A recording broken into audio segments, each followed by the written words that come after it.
Nagsimula ang movie kung saan ay makikita natin ang isang lalaki na tumatakbo mula sa isang zombie apocalypse sa isang lungsod at hinahabol siya ng napakaraming mga zombie. Pero isang movie lang pala ito na kung saan ay makikilala natin ang isang batang lalaking si Akira, at iniisip niya na mas mabuti pa ang ganitong buhay kesa ang magtrabaho sa office, at makikita natin na mag-aalas 4 na ng madaling araw at iniisip niya na dapat na siyang matulog dahil malapit na siyang pumasok, ngunit hiniling niya na sana ay wala ng trabaho at bigla siyang nakatulog. Makalipas ang 3 taon ay makikita natin si Akira na nag-uumpisa na siya sa kanyang bagong trabaho sa isang production company at excited na siyang magsimula, pagkatapos ay nakilala niya ang isang magandang babae at nagpakilala ito na siya si Ettore mula sa accounting. Kinagabihan ay nakipag-inuman si Akira sa kanyang mga kasamahan, pagkatapos ay tiningnan niya si Ettore dahil gustong-gusto niya ito kaya't mas lalo siyang ginanahan na magtrabahong mabuti upang magpasikat sa dalaga. Pagkatapos ng inuman ay dumiretso na sila sa office at nagpatuloy na sila sa pagtatrabaho hanggang alas 2 ng madaling araw, kaya't naisip ni Akira na parang may mali ngunit tila normal lang naman ito sa kanyang mga kasamahan. At makikitang halos nakatulog na siya sa office ng 2 araw nang walang uwian, at sa wakas ay nagawa na rin niyang makauwi ng bahay. Pagka-uwi ay pagod na pagod siyang bumagsak sa kanyang kama at naisip niya na masyado na siyang inaabuso ng kumpanya. Nagising siya ng alas 6 ng umaga at kahit inaantok pa ay pinilit niyang gumayak at inisip na lang niya na kailangan na niyang makasanayan ito dahil ito ang pangarap niyang trabaho. At sa office ay malalaman natin na hindi binabayaran ng tama ng kumpanya ang mga empleyado. Pagkatapos ay inilibre siya ng isa niyang kasamahan na senior at sinabi nito na kahit 5 years na siyang nagtatrabaho ay hindi siya binabayaran ng sapat ng kumpanya. Nagkakasakit na din ang kanilang mga kasamahan at makikita din natin na palagi silang pinapagalitan ng kanilang chief. Ngunit sa kabila ng mga ito ay naka2 taon na si Akira sa kumpanya at nag-uumpisa na din siyang magkasakit at hindi na din siya nakakaligo. Pagkatapos ay kailangan niyang tapusin ng buong gabi ang trabahong iniwan ng umalis niyang kasamahan. Ngunit pinasaya naman siya ni Ettore dahil binigyan siya nito ng pagkain at ito ang dahilan upang magpatuloy siya sa kanyang trabaho. Pagkatapos ay tinawag si Ettore ng kanyang boss at malalaman natin na kalaguyo pala siya nito. Palaging gabing-gabi nang umuwi si Akira at nagtataka din siya kung bakit nagtatrabaho pa din siya sa kumpanya, kaya't naisip niya na tapusin na lang ang lahat ng ito para hindi na siya mag-intindi sa trabaho. At habang nagtatrabaho magdamag ay ibinalita sa TV na mayroong nangyaring outbreak at pagkatapos ay bigla siyang nakatulog at hiniling na lang niya na wag na lang sana siyang magising, ngunit biglang tumunog ang kanyang alarm kaya tumayo na siya upang gumayak. Pagkatapos ay nakita niya na nakalimutan pala niyang magbayad ng bill kaya't nagpunta siya sa manager, kung saan ay nakita niya na naging zombie na ang manager at bigla siyang inatake nito kaya't dagli siyang nagtatakbo, ngunit hinabol din siya ng napakaraming mga zombie sa labas, at biglang bumukas ang isang pinto sa kanyang harapan at tumama siya dito kaya't napagtanto niya na naging zombie na ang lahat, at paglabas ay nakita niyang nagkakagulo na ang lahat, ngunit ang tanging nasa isip lang niya ay hindi na niya kailangan pang magtrabaho kahit kailan at napahiyaw siya dahil sa wakas ay malaya na siya habang tumatalon palayo mula sa mga zombie.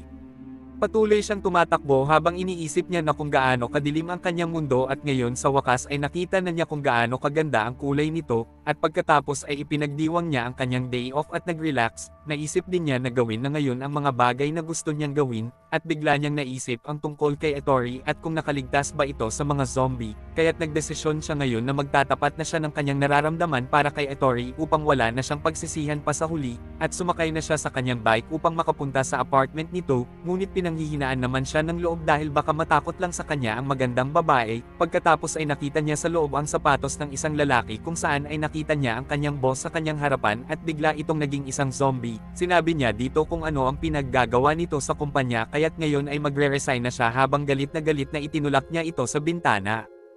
Pagkatapos ay nakita niya si Ettore ngunit huli na siya dahil naging zombie na din pala ito. Nagtapat na siya ng kanyang tunay na nararamdaman kay Ettore at kung gaano niya kamahal ito, ngunit bigla siyang sinugod ni Ettore kaya't agad na tumakas si Akira habang sinasabi niya na paalam na sa aking first love. At pagkatapos ay makikita natin na nagkalat na ang mga zombie sa buong lungsod. Kinagabihan ay kumuha si Akira ng ilang mga supply sa 7-Eleven at iniisip niya na nananaginip lang siya dahil malaya na siya ngayon sa trabaho. Iniisip din niya na maaari siyang mamatay anumang oras at wala nang sapat na panahon upang gawin ang lahat ng gusto niyang gawin, kaya't isinulat niya sa isang notebook ang 100 mga bagay na gusto niyang gawin bago siya mamatay. At pagkatapos ay nanaginip si Akira na pinapagalitan siya ng kanyang boss dahil sa kanyang trabaho kaya't nagising siya ng nagpapanik, ngunit kumalma din siya dahil naalala niya na hindi na niya kailangan pang magtrabaho kahit kailan. Pagkatapos ay nag-inat na siya sa balcony at sinabing napakaganda ng araw na ito, at naghanda na siya upang ma-enjoy ang kanyang bakasyon. Nagsimula na siyang maglinis ng kanyang apartment at nagtapon ng mga basura sa labas. Naglinis na din siya ng kanyang banyo at nakaramdam siya ng ginhawa dahil sa wakas ay nakapaglinis na din siya pagkatapos ng 3 taon.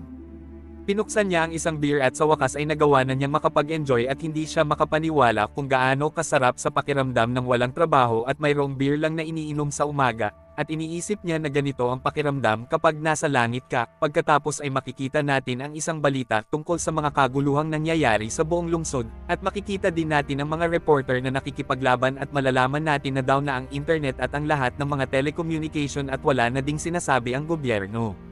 Samantala ay nag-aalala si Akira kung ano na ang mangyayari sa kinabukasan, at nagpasya na lang siyang mag-relax at uminom ng araw na iyon, ngunit laking gulat niya nang makita niya na wala na pala siyang beer at naisip niya na napaka-wrong timing naman nito dahil ngayon ay kailangan pa niyang pumunta sa tindahan. Pagtingin niya sa labas ay nakita niya ang mga zombie kaya't naisip niya na mukhang mahihirapan siya talaga, ngunit naisip naman niya ang matamis na lasa ng beer kaya't no choice na siya ngayon.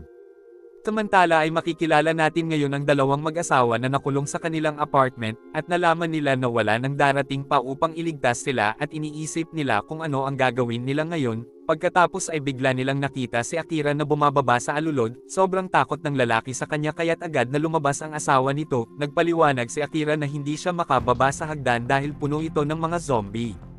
Inaya siya sa loob ng lalaki dahil ligtas pa din ang kanilang apartment, ngunit tumanggi si Akira dahil pupunta naman talaga siya sa tindahan. Pagkatapos ay nagpakilala ang lalaki na siya si Kisaka at tinanong sila ni Akira kung may gusto ba silang ipakuha sa tindahan. Sinabi ni Kisaka na kumuha siya ng mga pagkain at sinabi ng babae na kumuha din siya ng toilet paper. Hinabol siya ng mga zombie habang sakay niya ang kanyang bisikleta at nakita niya na mas lalong dumami pa ang mga ito, at naisip niya na kahit nakasakay siya ng bike ay siguradong patay siya kung mapapaligiran siya ng mga ito. Pagkatapos ay nakarating na siya sa 7-Eleven, ngunit may isang bike din doon na mayroong camera na tila pinapanood siya. Napapakanta pa si Akira dahil talagang excited na siyang makakuha ng beer, ngunit bigla niyang nakita ang isang tao sa loob, at laking gulat niya nang makita niya ang isang magandang babae kaya't nahiya siya dahil baka narinig siya nitong kumakanta. Ayaw niya itong matakot katulad ng nangyari kay Kisaka kaya't nagpasimple lang siya at nagsalita ng kaunti. Sinabi niya na naubusan na siya ng beer, ngunit nilayasan lang siya ng babae, ngunit nakarinig ito ng busina sa labas at pagkatapos ay hiningi ni Akira ang kanyang cellphone number, ngunit tiningnan lang ng babae ang kanyang cellphone pati na ang mga beer ni Akira. Iniisip niya na inilalagay ni Akira ang sarili sa panganib para sa isang bagay na hindi naman kinakailangan.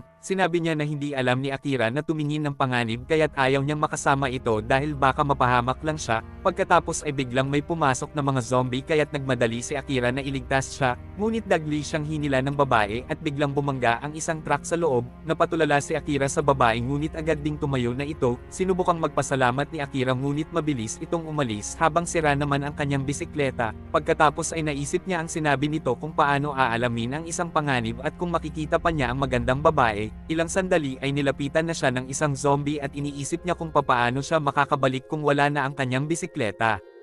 Ngunit sinuwerte naman siya dahil nakakita siya ng isang scooter at habang nakasakay pabalik ay naisip niya na kumuha pa ng mas magandang bike at ipinalit niya ang isang motorbike, at pagkatapos ay sinagasaan niya ang isang pinto ng isang kotse kaya't lumipad siya paitaas at ibinagsak niya ito sa ibaba, at sa wakas ay nagawa na niyang makabalik sa kanyang apartment. At pagkarating sa balcony ni Kisaka ay inaya niya itong uminom, ngunit nakita niyang wala na ang mga ito, at mayroon na lang natitirang mga bakas ng patayan doon. Kinagabihan ay mag-isang umiinom ng beer si Akira at iniisip niya na maaari siyang mamatay anumang oras. Naisip din niya na masyadong maigsi lang ang buhay kung iiwasan pa ang mga panganib, at nag-umpisa na siyang magsulat sa kanyang notebook ng mga bagay na gustong niyang gawin noong bata pa siya, at inekesa niya ang mga bagay na nagawa na niya katulad ng pag-amin niya kay Atori, ang pag-inom ng beer buong araw at pagsakay sa isang motorbike. Patuloy siyang naglilista ngunit 30 mga bagay lang ang kanyang mga naisulat, at nag-isip pa siya ng talagang gusto niyang gawin at masaya siya dahil nakapagdagdag pa siya ng 3 mga bagay. Ito ay ang gusto niyang makita ang kanyang mga magulang, maglaan ng oras para sa kanyang best friend at makilala ang babae na kanyang pinapangarap. Magbabalik tayo ngayon sa babaeng nakilala ni Akira at kung paano ito nagsimula ng kanyang araw dati. At napanood din niya ang kaparehong balita at pagkatapos ng kanyang pagte-treadmill ay gumawa siya ng listahan ng kailangan niyang gawin upang makaligtas, at inobserbahan niya ang mga zombie sa pamamagitan ng kanyang binoculars at nakita niya ang dalawang uri ng mga ito, ang mga naglalakad o tumatakbo, at isinulat niya ang bilang ng mga uri nito at naisip niya na kung malalaman ang uri ng zombie na makakaharap niya ay mas tataas ang posibilidad na makaligtas siya dito, at nagpasya siya na kumuha na ng mga supply bago pa man magsimulang dumami ang mga zombie kaya't nagtungo na siya sa 7-Eleven at inayos na din niya ang camera. Napanood niya si Akira na paparating at pagkatapos ay sinubukan siyang kausapin nito, at nang makita niya na sinusundan ito ng mga zombie kaya't naisip niya na kailangan niyang umalis kaagad. Hindi na niya naisip kung paano nagawang makaligtas ni Akira, pagkatapos ay narinig niya ang busina sa di kalayuan kaya't naisip niya na mas makakatawag ng pansin ito ng mga zombie.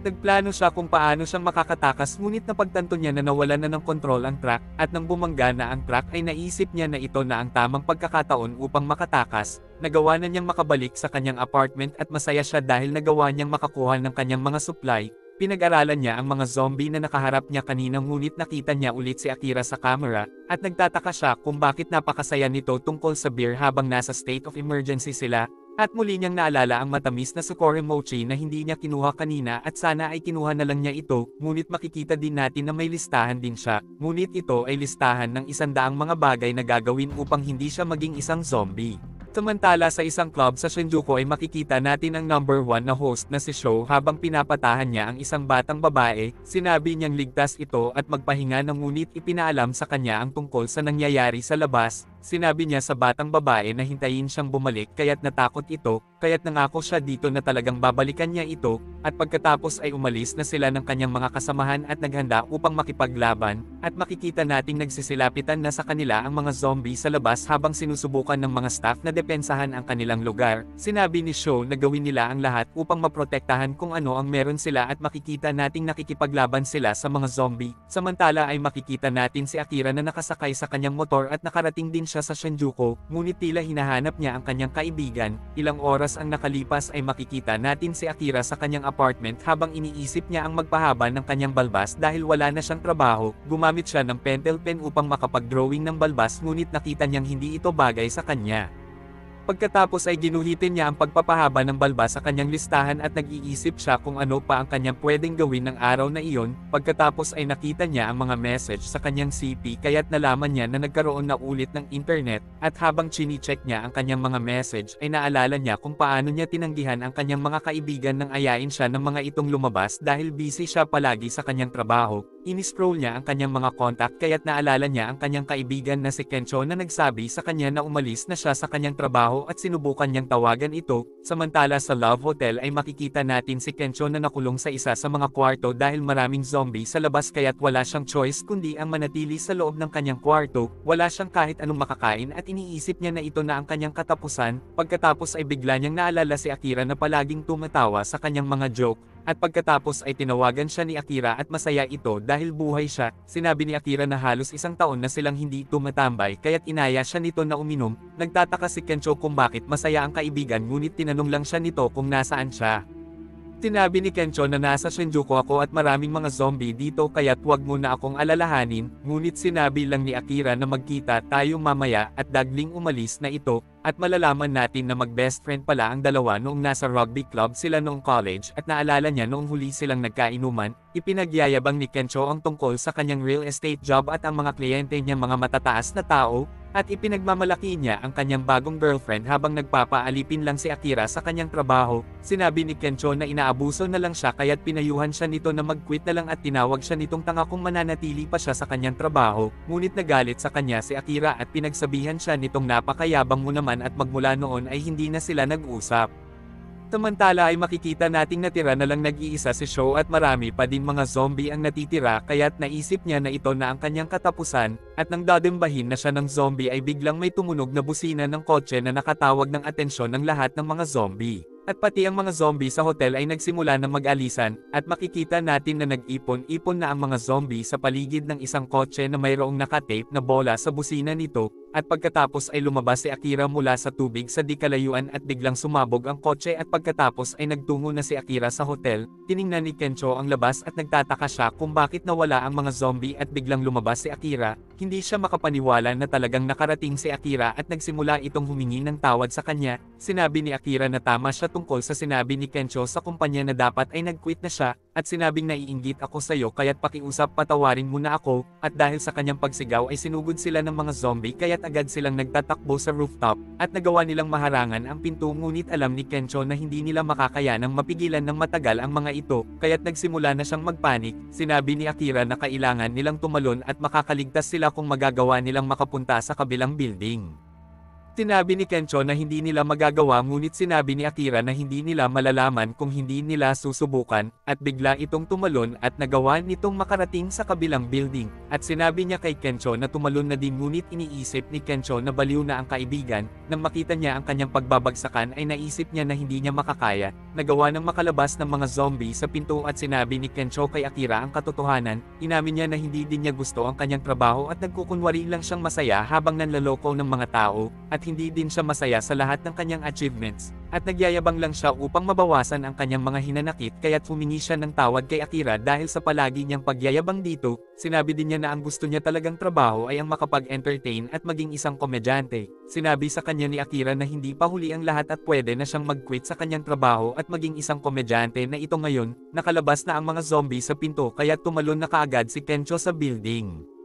At pagkatapos ay hinubad niya ang lahat ng kanyang mga damit kaya't napahagalpak ng tawa si Akira sa kanya, at pagkatapos ay nagawa niyang makakapit sa gilid ng building, nagsimula na siyang madulas at naisip niya na talagang mamamatay na siya nang nakahubo ngunit nahawakan siya ni Akira at hinila siya nito, ngunit biglang nagsisigaw si Kencho sa sakit kaya't nag-alala si Akira kung nakagat ba siya ng zombie, ngunit sinabi ni Kencho na may isang bagay na mas masahol pang nangyari dahil nakaskas ang kanyang itlog sa gilid ng building.